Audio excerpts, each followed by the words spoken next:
ಯಾವುದೇ ಖರ್ಚಿಲ್ದಂಗೆ ನಾವು ಮಾಡಿದಂಥ ಪಾಪಗಳನ್ನು ಸುಲಭವಾಗಿ ಕಳೆದುಕೊಳ್ಬೋದು. ಒಂದು ನಯಾ ಪೈಸಾ ಖರ್ಚಿಲ್ದಂಗೆ ನಾವು ಮಾಡಿದಂಥ ಪಾಪಗಳನ್ನು ಸುಲಭವಾಗಿ ಕಳೆದುಕೊಳ್ಳೋದಕ್ಕೆ ಇರುವಂಥ ಸುಲಭ ಉಪಾಯ ಇದು.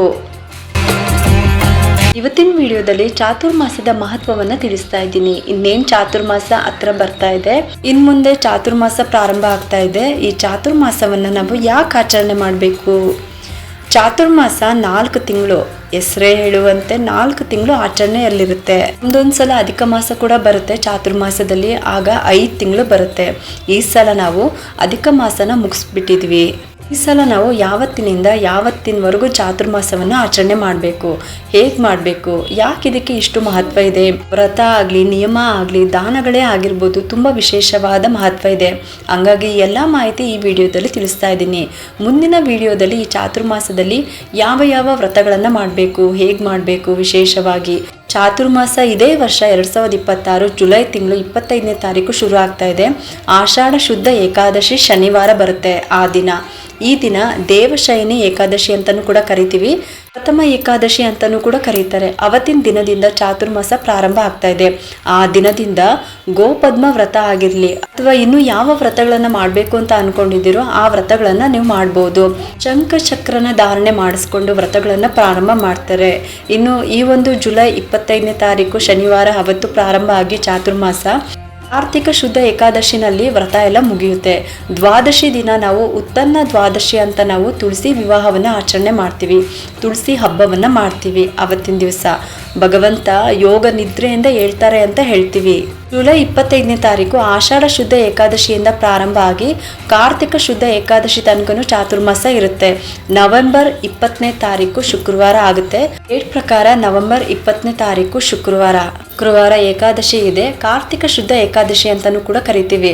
ನವೆಂಬರ್ 21ನೇ ತಾರೀಕು ದ್ವಾದಶಿ ಇರುತ್ತೆ. ಅವತ್ತು ಉತ್ತನ್ನ ದ್ವಾದಶಿಯನ್ನ ಆಚರಣೆನ ಮಾಡ್ತಾ ಇದೀವಿ. ಹಾಗಾಗಿ ಏಕಾದಶಿಯಿಂದ ಪ್ರಾರಂಭ ಮಾಡಿಕೊಂಡು ವ್ರತ ಪೂಜೆ ಪ್ರತಿಯೊಂದಕ್ಕೂ ನಾವು ಈ 4 ತಿಂಗಳು ಆಚರಣೆಯನ್ನ ಮಾಡ್ತಾ ಇದ್ದೀವಿ. ನಾವು ನವೆಂಬರ್ 20ನೇ ತಾರೀಕು ತನಕ ನಾವು ವ್ರತಗಳನ್ನ ಮಾಡಬೇಕು. ಈ ರೀತಿಯಾಗಿ ಚಾತುರ್ಮಾಸದ ಈ ಸಲ ಡೇಟ್ ಅನ್ನ ನಿಮ್ಗೆ ತಿಳಿಸ್ಕೊಟ್ಟಿದ್ದೀನಿ. ಇನ್ನು ಚಾತುರ್ಮಾಸ ಅಂದರೆ ನಮ್ಮ 1 ವರ್ಷ, ಅಂದರೆ ಮನುಷ್ಯರ 1 ವರ್ಷ, ದೇವತೆಗಳಿಗೆ ಅದು ಒಂದೇ ಒಂದು ದಿವಸ ಅಂತ ಹೇಳ್ತಾರೆ. ಮನುಷ್ಯರಿಗೆ 1 ವರ್ಷದ ಕಾಲ ಏನಿದೆಯೋ ದೇವತೆಗಳಿಗೆ ಬರೀ ಒಂದೇ ಒಂದು ದಿವಸ ಅಷ್ಟೇನೆ. ಮನುಷ್ಯರ ಜೀವನ ಕ್ರಮಕ್ಕೆ ಮತ್ತೆ ದೇವತೆಗಳ ಜೀವನ ಕ್ರಮಕ್ಕೂ ತುಂಬಾನೇ ವ್ಯತ್ಯಾಸ ಇರುತ್ತೆ. ಹಂಗಾಗಿ ನಮ್ಮ 1 ವರ್ಷ ಅಂದರೆ ದೇವತೆಗಳಿಗೆ ಒಂದೇ ಒಂದು ದಿವಸ, ಅಂದರೆ 24 ಗಂಟೆ ಅಂತ ಹೇಳ್ಬೋದು. ಅದರಲ್ಲೂ 6 ತಿಂಗಳು ಉತ್ತರಾಯಣ ದೇವತೆಗಳಿಗೆ ಹಗಲು ಅಂತ, 6 ತಿಂಗಳು ದಕ್ಷಿಣಾಯನ ದೇವತೆಗಳಿಗೆ ರಾತ್ರಿ ಅಂತ ಹೇಳಲಾಗುತ್ತೆ. ರಾತ್ರಿ ಅಂತ ಅಂದರೆ ಏನು, ಸಾಮಾನ್ಯವಾಗಿ ಎಲ್ಲರೂ ನಿದ್ರೆ ಮಾಡುವಂಥ ಸಮಯ ಅಲ್ವಾ? ಹಾಗಾದರೆ ದೇವತೆಗಳು ಕೂಡ ನಮ್ಮ ಥರ ನಿದ್ರೆ ಮಾಡ್ತಾರ ಅಂತ ನಾವು ಭಾವಿಸಬಾರ್ದು. ಅವರ ಅನುಗ್ರಹದ ದೃಷ್ಟಿ ನಮ್ಮ ಮೇಲೆ ಇರೋದಿಲ್ಲ. ಅಂದರೆ ರಾತ್ರಿಯ ಸಮಯ ದೇವತೆಗಳಿಗೆ ಹೇಳಿದ್ನಲ್ಲ, ನಮಗೆ 1 ವರ್ಷ ಅಂದರೆ ಅವ್ರಿಗೆ ಒಂದೇ ಒಂದು ದಿನದ ಲೆಕ್ಕ. ಇನ್ನು 6 ತಿಂಗಳು ದಕ್ಷಿಣಾಯನ ಆಯಿತು ಅಂತಂದರೆ ಅವ್ರಿಗೆ ರಾತ್ರಿಯ ಕಾಲ ಅದೇ, ಒಂದು ದಿವಸದಲ್ಲಿ ರಾತ್ರಿಯ ಕಾಲ. ಹಾಗೆ ದೇವತೆಗಳು ಕೂಡ ಮಲಗಿಬಿಟ್ರೆ ನಮ್ಮ ಯಾವ ಕಾರ್ಯಗಳು ಕೂಡ ಆಗೋದಿಲ್ಲ. ಪ್ರತಿಯೊಂದು ದೇವತೆಗಳ ಅನುಗ್ರಹದಿಂದಲೇ ಆಗುತ್ತೆ. ರಾತ್ರಿಯ ಸಮಯದಲ್ಲಿ ನಾವು ಯಾಕೆ ಪೂಜೆ ಪುನಸ್ಕಾರಗಳು ದೇವತಾ ಕಾರ್ಯಗಳು ಏನೂ ಮಾಡೋದಿಲ್ಲ? ಯಾಕಂತ ಅಂದರೆ ರಾಕ್ಷಸರೆಲ್ಲರೂ ಕೂಡ ಎಚ್ಚರವಾಗಿರ್ತಾರೆ. ಆ ಸಮಯದಲ್ಲಿ ರಾಕ್ಷಸರು ಓಡಾಡುವಂಥ ಸಮಯ ಅದು. ಹಾಗಾಗಿ ನಾವು ಅಂಥ ಕಾಲದಲ್ಲಿ ಯಾವುದೇ ಪೂಜೆ ಪುನಸ್ಕಾರಗಳನ್ನು ಮಾಡೋದಿಲ್ಲ. ಇದರಿಂದ ನಮಗೆ ಯಾವುದೇ ರೀತಿ ಫಲ ಸಿಗೋದಿಲ್ಲ ಅನ್ನೋ ಕಾರಣಕ್ಕೆ ಈ ಒಂದು 6 ತಿಂಗಳು ನಾವು ಏನು ದಕ್ಷಿಣಾಯನ ಬರುತ್ತೆ ಅಲ್ವಾ, 17ನೇ ತಾರೀಕಿನಿಂದ ದಕ್ಷಿಣಾಯನ ಪುಣ್ಯಕಾಲ ಪ್ರಾರಂಭ ಆಗಿದೆ. ಈ ಒಂದು ದಕ್ಷಿಣಾಯನ ದೇವತೆಗಳಿಗೆ ರಾತ್ರಿ ಸಮಯ ಆದ ಕಾರಣ ಅವರು ನಿದ್ರಾವಸ್ಥೆಯಲ್ಲಿ ಇರ್ತಾರೆ. ಹಾಗಾಗಿ ದೇವತೆಗಳ ಅನುಗ್ರಹ ನಮ್ಮ ಮೇಲೆ ಇಲ್ಲ ಅಂತ ಅಂದರೆ ನಾವು ಯಾವುದೇ ಒಂದು ಶುಭ ಕಾರ್ಯಗಳನ್ನು ಮಾಡಿದ್ರೂ ಸಹ ನಮಗೆ ಒಳ್ಳೇದಾಗಲ್ಲ ಅಂತ. ಹಾಗಾಗಿ ಯಾವುದೇ ಶುಭ ಕಾರ್ಯಗಳನ್ನು ಮಾಡಬಾರ್ದು, ದೇವರ ದೃಷ್ಟಿ ನಮ್ಮ ಮೇಲೆ ಇರೋದಿಲ್ಲ ಅಂತ ಹೇಳೋದು. ಹಾಗಂತ ದೇವತೆಗಳು ನಮ್ಮನ್ನು ನೋಡೋದೇ ಇಲ್ಲ ಅಲ್ವಾ? ನಾವು ಯಾಕೆ ಪೂಜೆ ಪುನಸ್ಕಾರಗಳನ್ನೆಲ್ಲ ಮಾಡಬೇಕು? ಅದನ್ನೆಲ್ಲ ಬಿಟ್ಬಿಡೋಣ, ಹೇಗಿದ್ರೂ ದೇವತೆಗಳು ಮಲ್ಕೊಂಡಿರ್ತಾರೆ ಅಂತ ಭಾವಿಸ್ಬಾರ್ದು. ಶುಭ ಕಾರ್ಯಗಳು ಅಂತ ಅಂದರೆ ಮದುವೆ ಆಗಿರ್ಬೋದು, ಗೃಹ ಪ್ರವೇಶ ಆಗಿರ್ಬೋದು, ಉಪನಯನಗಳು, ಈ ರೀತಿಯಾಗಿ ಶುಭ ಕಾರ್ಯಗಳನ್ನು ಮಾಡ್ತಾ ಇದ್ದರೆ ದೇವರ ಅನುಗ್ರಹ ನಮಗೆ ಇರೋದಿಲ್ಲ. ಭಗವಂತ ನಾರಾಯಣ ಕ್ಷೀರಸಾಗರದಲ್ಲಿ ಮೇರು ಪರ್ವತದಲ್ಲಿ ವಾಮನ ರೂಪಿಯಾಗಿ ಭಗವಂತ ಯೋಗ ನಿದ್ರೆಗೆ ಹೋಗಿರ್ತಾರೆ. 25ನೇ ತಾರೀಕು ಏಕಾದಶಿ ದಿವಸ ಅವತ್ತು ವಾಮನ ರೂಪಿಯಾಗಿ ಭಗವಂತ ಕ್ಷೀರಸಾಗರದಲ್ಲಿ ಯೋಗ ನಿದ್ರೆಗೆ ಹೋಗಿರ್ತಾರೆ. ಯೋಗ ನಿದ್ರೆ ಅಂತ ಅಂದರೆ ಭಗವಂತ ನಿದ್ರಿಸ್ತಾ ಇದ್ದಾರೆ ಅಂತ ಅರ್ಥ ಅಲ್ಲ. ಕಣ್ಮುಚ್ಚಿ ಸುಮ್ಮನೆ ಮಲ್ಕೊಂಡು ಎಲ್ಲವನ್ನು ನೋಡ್ತಾ ಇರ್ತಾರೆ ಭಗವಂತ. ಎರಡೂ ಕಣ್ಣನ್ನು ಮುಚ್ಚಿರ್ತಾರೆ. ನಿದ್ದೆ ಮಾಡ್ತಾ ಇದ್ದಾನೆ ಅಂತ ನಾವು ಭಾವಿಸಬಾರ್ದು. ಭಗವಂತನಿಗೆ ಸಾವಿರಾರು ಕಣ್ಣುಗಳು, ಎಲ್ಲಿಂದ ಆದರೂ ಭಗವಂತ ನೋಡ್ಬೋದು. ಪ್ರತಿ ಕ್ಷಣ ಪ್ರತಿನಿತ್ಯ ಪ್ರತಿಯೊಂದು ಗಳಿಗೆನಲ್ಲೂ ಸಹ ನಮ್ಮನ್ನ ಭಗವಂತ ನೋಡ್ತಾ ಇರ್ತಾರೆ. ಹಾಗೆ ಭಗವಂತ ಕಣ್ಮುಚ್ಚಿರ್ತಾರೆ, ನಿದ್ರೆಗೆ ಜಾರಿರ್ತಾರೆ ಅಂತ ಹೇಳ್ತಾರೆ. ಹಾಗೆ ಮಂಗಳ ಕಾರ್ಯಗಳಿಗೆ ಅನುಗ್ರಹ ಇರೋದಿಲ್ಲ, ದೇವತೆಗಳ ಅನುಗ್ರಹ ಇರೋದಿಲ್ಲ ಅನ್ನೋ ಕಾರಣಕ್ಕೆ ಮಂಗಳ ಕಾರ್ಯಗಳನ್ನು ಮಾಡಬಾರ್ದು. ದಕ್ಷಿಣಾಯನದಲ್ಲಿ ಯಾವುದೇ ಮದುವೆ ಮುಹೂರ್ತಗಳು, ಗೃಹ ಪ್ರವೇಶಗಳು, ಉಪನಯನಗಳು ಇಡಿಸಬಾರ್ದು. ಆದರೆ ಇದರ ಹಿಂದಿನ ಕತೆ ಏನು, ಯಾಕೆ ಹೀಗೆ ಚಾತುರ್ಮಾಸವನ್ನು ಮಾಡಬೇಕು ನಾವು 4 ತಿಂಗಳು? ಮತ್ತು ದಕ್ಷಿಣಾಯನ ಅಂದರೆ ಏನು, ಯಾಕೀಗೆ ಅಂತ ಅಂದರೆ, ದಕ್ಷಿಣಾಯನ ಬಂತು ಅಂತ ಹೇಳಿಬಿಟ್ಟು ಎಲ್ಲ ದೇವತೆಗಳು ತಮ್ಮ ಸ್ಥಾನಕ್ಕೆ ಹೊರಟು ಬಿಡೋಣ ಅಂತ ತಯಾರಿನಲ್ಲಿ ಇರ್ತಾರೆ. ಯಾಕಂದರೆ ರಾತ್ರಿಯ ಸಮಯ, ಎಲ್ಲರೂ ಹೊರಟು ಬಿಡೋಣ ಇಲ್ಲಿಂದ ಅಂತ ನಾರಾಯಣನಿಗೆ ನಮಸ್ಕಾರ ಮಾಡಿಬಿಟ್ಟು ಎಲ್ಲರೂ ಹೊರಡ್ತಾ ಇರ್ತಾರೆ. ಅಲ್ಲಿಗೆ ಒಬ್ಳು ದೇವಿ ಬರ್ತಾರೆ ಅಲ್ಲಿಗೆ. ಆಕೆ ಯಾರು ಅಂತ ಅಂದರೆ, ಆಕೆ ರಾತ್ರಿಗೆ ಅಭಿಮಾನಿ ದೇವತೆ ಆಗಿರ್ತಾರೆ. ಯಾಕಂದರೆ ಇವಾಗ ದಕ್ಷಿಣಾಯನ ಬರ್ತಾ ಇದೆ ಅಂತ ಹೇಳ್ಬಿಟ್ಟು ಎಲ್ಲರೂ ನಿದ್ರಾವಸ್ಥೆಗೆ ಹೋಗಬೇಕು ಅಂತ ಹೋಗ್ತಿರುವಾಗ ಆ ರಾತ್ರಿಗೆ ಅಭಿಮಾನಿ ಆದಂತಹ ದೇವತೆ ಬರ್ತಾರೆ. ಶುಭ್ರ ವಸ್ತ್ರವನ್ನು ತೊಟ್ಕೊಂಡು ಕೈಯಲ್ಲಿ ಕೊಡ್ಲಿಯನ್ನು ಇಟ್ಕೊಂಡು ಇರ್ತಾರೆ. ಬಂದು ನಾರಾಯಣನನ್ನು ಕೇಳ್ತಾರಂತೆ, ದಕ್ಷಿಣಾಯನ ಎಲ್ರಿಗೂ ಬೇಡವಾದಂತಹ ಕಾಲ ಆಗಿಬಿಟ್ಟಿದೆ. ಅದಕ್ಕಾಗಿ ಈ ದಕ್ಷಿಣಾಯನಕ್ಕೆ ಅಭಿಮಾನಿಯಾದಂತಹ ನಾನು ಯಾವುದಕ್ಕೂ ಪ್ರಯೋಜನ ಇಲ್ಲದ ಹಾಗೆ ಆಗಿಬಿಟ್ಟಿದ್ದೀನಿ. ನನ್ನನ್ನು ಯಾರೂ ಕೂಡ ಪೂಜೆ ಮಾಡೋದಿಲ್ಲ, ಆರಾಧಿಸೋದಿಲ್ಲ, ನನ್ನ ಕಡೆಗಣಿಸ್ತಾ ಇದ್ದಾರೆ ರಾತ್ರಿಯ ಸಮಯ ಆಗಿರೋದ್ರಿಂದ. ನನ್ನ ಜನ್ಮವೇ ವ್ಯತ್ಯ ಆಗಿದೆ ಅಂತ ಅನ್ನಿಸ್ತಾ ಇದೆ ನನಗೆ ಅಂತ ಹೇಳಿ ಅವಳು ರಾತ್ರಿ ಅಭಿಮಾನಿ ದೇವತೆ ಏನಿರ್ತಾಳೆ ಅಲ್ವಾ, ಅವಳು ತುಂಬ ದುಃಖವನ್ನು ಪಡ್ತಾ ಇರ್ತಾಳೆ. ಆಗ ಭಗವಂತ ಹೇಳ್ತಾನಂತೆ, ಹೌದು, ದಕ್ಷಿಣಾಯನದಲ್ಲಿ ಯಾವುದೇ ಕಾರ್ಯ ಮಾಡಬಾರ್ದು, ಇದು ಸತ್ಯ. ಹಾಗಂತ ನೀನು ತಿರಸ್ಕರಿತಳಲ್ಲ ಅಂತ ಹೇಳ್ತಾರೆ. ಅಂದರೆ ನಿನ್ನನ್ನು ತಿರಸ್ಕಾರ ಮಾಡಿದ್ದಾರೆ ಅಂತ ಭಾವಿಸಬೇಡ. ಈ ದಕ್ಷಿಣಾಯನದಲ್ಲಿ ಯಾರು ವಿಶೇಷವಾಗಿ ವ್ರತ, ಪೂಜೆ, ಜಪ, ತಪ ಇಂಥ ಪುಣ್ಯ ಕಾರ್ಯಗಳನ್ನು ಮಾಡ್ತಾರೋ ಬೇರೆ ತಿಂಗಳು ಎಷ್ಟು ಪುಣ್ಯ ಬರುತ್ತೋ ಅದಕ್ಕಿಂತಲೂ ಅನಂತ ಪಟ್ಟು ಪುಣ್ಯ ಈ 4 ತಿಂಗಳು ಅಥವಾ 5 ತಿಂಗಳಲ್ಲಿ ಬರುತ್ತೆ ಅಂತ ಭಗವಂತ ಅವಳಿಗೆ ಅನುಗ್ರಹವನ್ನು ಮಾಡ್ತಾರೆ. ರಾತ್ರಿಯ ಅಭಿಮಾನಿ ದೇವತೆಗೆ ಈ ಒಂದು ಚಾತುರ್ಮಾಸ ಮುಖ್ಯವಾಗಿ ಚಾತುರ್ಮಾಸ ಆಗಿ ಏನು ಕರೀತಾರೆ.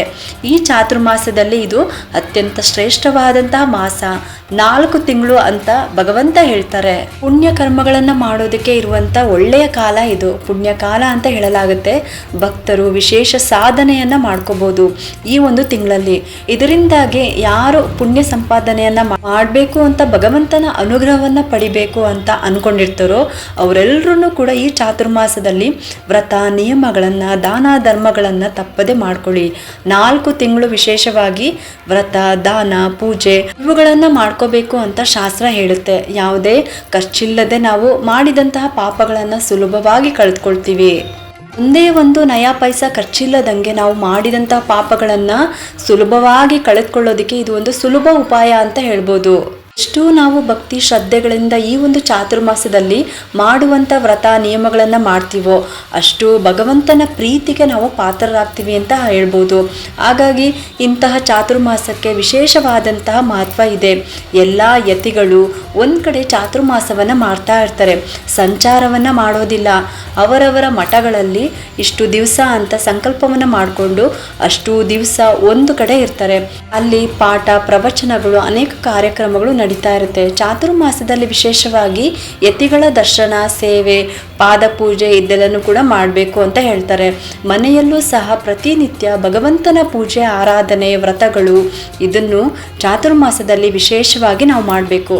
ಯಾವುದೇ ಜಾತಿ, ಮತ ಭೇದ ಇಲ್ಲದೆ ಚಾತುರ್ಮಾಸ ಏಕಾದಶಿ ಹೇಗೆ ಪವಿತ್ರವಾಗಿದೆಯೋ ಪ್ರತಿಯೊಬ್ಬರು ಕೂಡ ಮಾಡಬೇಕು ಈ ಏಕಾದಶಿ ಅಂತ ಹೇಗೆ ಶಾಸ್ತ್ರ ಹೇಳುತ್ತೋ ಹಾಗೆಯೇ ಚಾತುರ್ಮಾಸವನ್ನು ಸಹ ಪ್ರತಿಯೊಬ್ಬರು ಜಾತಿ ಭೇದ ಇಲ್ಲದೆ ಎಲ್ಲರೂ ಕೂಡ ಆಚರಣೆ ಮಾಡಬೇಕು ಅಂತ ಶಾಸ್ತ್ರ ಹೇಳುತ್ತೆ. ಅಂಥ ವ್ರತ ಇದು ಅಂತ ಹೇಳಲಾಗುತ್ತೆ.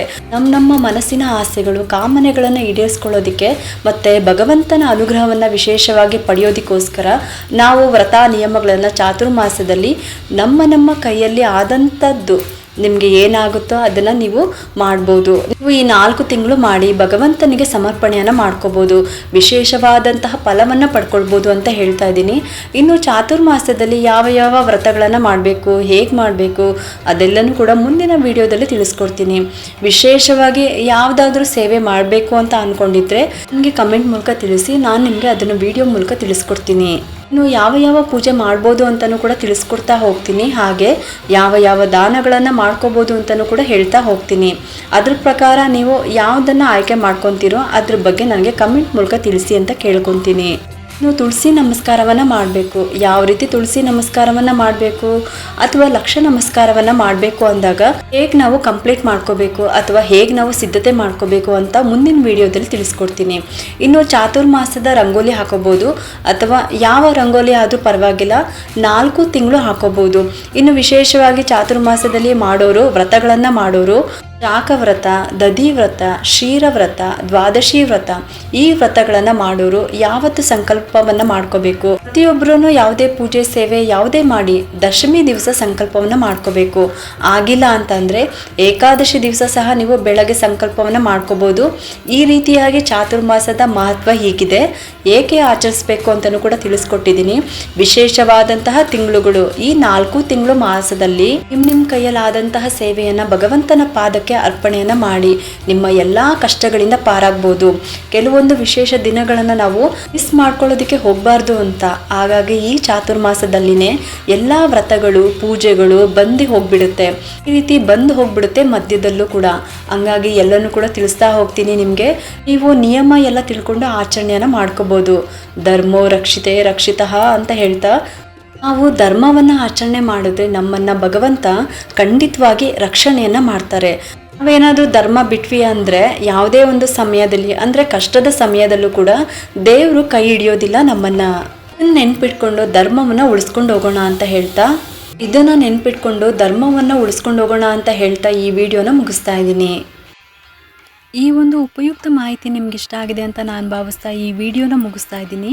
ಈ ವಿಡಿಯೋ ಏನಾದರೂ ನಿಮ್ಗೆ ಇಷ್ಟ ಆಗಿದ್ರೆ ಒಂದು ಲೈಕ್ ಮಾಡಿ, ಶೇರ್ ಮಾಡಿ ಮತ್ತು ಸಬ್ಸ್ಕ್ರೈಬ್ ಮಾಡಲು ಮರಿಬೇಡಿ. ಯಾಕಂದರೆ ನೀವು ಮಾಡೋ ಒಂದು ಸಬ್ಸ್ಕ್ರೈಬಿಂದ ನಮ್ಮಂತಹ ಸಣ್ಣ ಚಾನಲ್ಸ್ಗೆ ಒಂದು ಸಪೋರ್ಟ್ ಮಾಡ್ದಂಗೆ ಆಗುತ್ತೆ. ಮತ್ತೆ ಸಿಗ್ತೀನಿ ಮುಂದಿನ ಹೊಸ ವಿಡಿಯೋದೊಂದಿಗೆ ಅಂತ ಹೇಳ್ತಾ ಈ ವಿಡಿಯೋನ ಮುಗಿಸ್ತಾ ಇದ್ದೀನಿ. ಸರ್ವೇ ಜನ ಸುಖಿನೋ ಭವಂತು.